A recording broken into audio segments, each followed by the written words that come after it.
안녕하세요. 눈으로 보고 귀로 듣는 큐티 이진희 목사입니다. 오늘은 하이델베르크 교리문답 두 번째 시간을 갖도록 하겠습니다. 제2문입니다. 이러한 기쁨, 위안 속에서 살고 죽기 위하여 당신이 알아야 할 것은 무엇입니까? 라고 묻고 있습니다. 답변입니다. 세 가지가 있습니다. 첫째, 나의 죄와 비참함이 얼마나 심각하며, 둘째, 어떻게 그 죄와 비참함에서 벗어나며, 셋째, 어떻게 구원을 주신 하나님께 감사를 드릴 것인가, 이렇게 대답하고 있습니다. 오늘 우리가 한번 기억해 봐야 할 것은 이러한 기쁜 위안 속에 살고 죽기 위하여 당신이 알아야 할 것은 무엇입니까? 라고 묻고 있습니다. 우리 일문답 잠깐 기억을 되짚어 보면 인생에 있어서 참된 위로와 기쁨이 무엇인가? 라는 이 질문에 삼위의 하나님을 바로 깨달아 그 삼위 하나님을 통하여 내가 구원을 얻은 것이 우리가 이 땅에 살아가는 데 있어서 가장 큰 위로, 위안이 된다라고 이야기하고 있습니다. 그렇다면 이 1문에 이어서 2문은 그러면 내가 알고 있는 그 위안 속에서 살고 죽기 위하여 내가 또 알고 있어야 한다는 것이 있다는 것입니다. 내가 반드시 이 땅에 살아가면서 알아야 될 것 세 가지가 뭐냐면 첫째, 나의 죄와 비참함이 얼마나 심각하며 둘째, 어떻게 그 죄와 비참함에서 벗어나며 셋째, 어떻게 구원을 주신 하나님께 감사를 드릴 것인가 라는 것이 요지라는 것입니다. 하이델베르크는 총 세 부분으로 구성되어져 있습니다. 총 150 몇 가지 항목이 있는데요.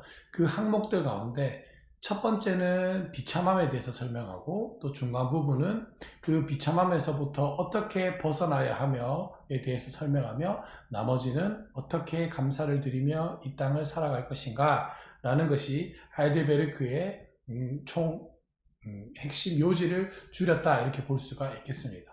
그렇다면 오늘 우리가 이 땅에 살아가야 하면서 반드시 알아야 될 것을 잠깐 살펴보도록 하겠습니다. 첫째는 나의 죄와 비참함이 얼마나 심각하며입니다. 비참함이 뭐냐면 비참함이란 뜻은 원래의 아름다운 상태에서부터 떨어져 나가는 것을 비참함이라고 이야기합니다. 쉽게 이야기 드리자면요. 큰 갑부가 있었습니다.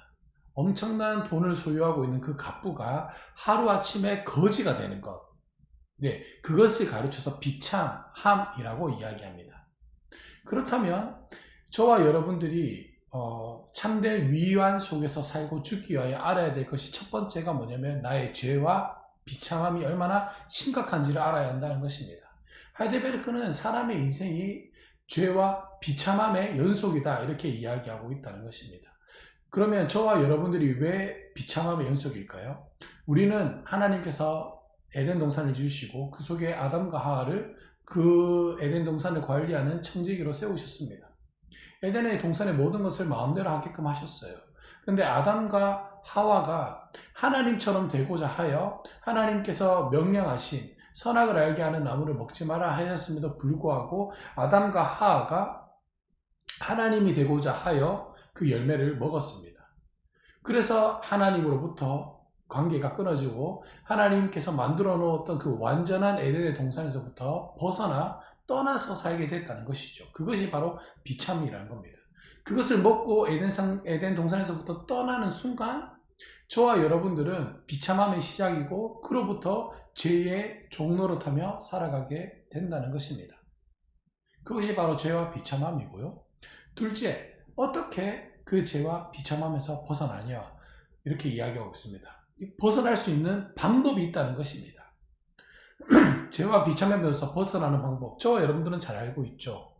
예수 그리스도를 구주로 시인하는 사람은 누구든지 하나님의 생명책에 그 이름이 기록되어 죄와 비참함에서부터 벗어날 수가 있게 된다는 것입니다. 그렇다면 중요한 건 이겁니다. 첫째, 내가 어떠한 상태에 있는지를 알아야 된다는 겁니다. 저와 여러분들이 어떠한 상태에 있습니까? 죄와 비참함의 상태에 놓여져 있습니다. 그리고 저와 여러분들은 지금 어떻습니까? 이 죄와 비참함에서부터 예수님을 믿어서 건져을 받았다는 것입니다. 비참함에서부터 탈출했어요. 그렇다면 셋째, 이제 중요한 겁니다. 어떻게 구원을 주신 하나님께 감사를 드리며 살 수 있을 것인가? 이것이 바로 저와 여러분들이 이 땅에 살아가야 할 목적과 이유가 된다는 것입니다. 저와 여러분들은 하루하루를 살아가면서 하나님께 감사를 드려야 한다는 것입니다. 그래서 예수님께서 말씀하셨어요. 산상수훈 가운데 오리를 가자 그러면 심리를 같이 가지고 속옷을 달라 그러면 겉옷까지 벗어서 겉옷을 벗어달라 그러면 속옷까지 벗어주라 이렇게 말씀을 하셨습니다. 이것이 바로 하나님을 사랑하는 사람은 이웃을 내 몸과 같이 사랑한다라는 예수님의 요지가 되겠죠. 그렇다면 지금 이 말씀을 듣고 있는 저와 여러분들은 어떻게 이 삶을 살아가야 하는가? 하나님께 날마다 감사하며 살아가야 한다는 것입니다. 지금 시국이 많이 어렵습니다. 경제적으로 또 사회적 거리두기라는 시간 때문에 집에 있어야 되고 또 경제활동도 많이 위축되고 있습니다. 그렇다 할지라도 우리는 하나님께 감사하며 살아야 합니다. 많은 어려움이 있지만 오늘도 우리가 일용할 양식을 통해서 하루 한 끼를 먹을 수 있는 것도 하나님의 은혜이고요. 수많은 사람들이 질병에 걸리지만 우리가 또 걸리지 않은 것도 또는 질병에 걸렸다 할지라도 하나님께서 내 생명을 보존하시고 지켜주시고 있다는 것에 대해서 감사할 수가 있어야 한다는 것입니다.